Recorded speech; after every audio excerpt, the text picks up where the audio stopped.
It's funny because I even get a note from strangers.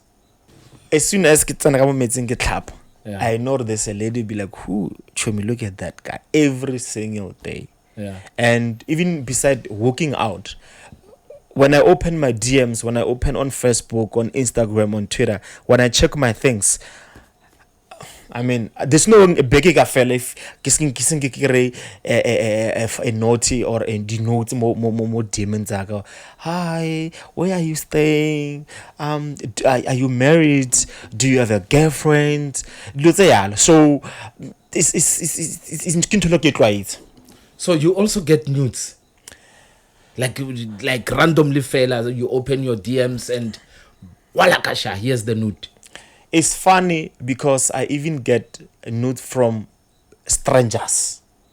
I can get a note from somebody from Malawi, from Nigeria, from Lesotho, from and then I'll be asking myself, what's wrong with these people? I mean, so your nude collection must get last number. Do you keep them? Okay, remember, I have to be in a relationship and things like that. I delete most of the time, but I know that. But there's some you keep.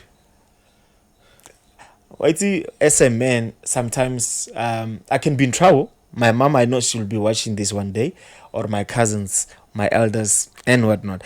I'm not allowed to keep them, but they keep on coming. Even if I can, they keep on coming. And the funny part, I get kupeli. They keep on coming, and I'm afraid the banyana or somebody that I'm going to marry one day be like, what's hana? Maybe maybe I'm not hot like the one that they normally receive. You understand that? So I'm trying to keep it cool. So for you, receiving nudes is just a normal thing. It's just something that I like. I just know what I do.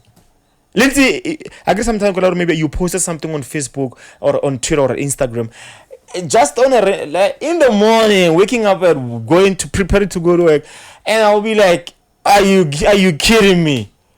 Why?" I said, "Hi, do you know me?" But do they arouse you? Come on, I'm a real nigga. Okay, I respect the gay stuff and all that. I'm a real man. Of course, as soon as I see boobs, as soon as I see that, and also they don't even they're not afraid. They don't hide their faces. Oh, come on.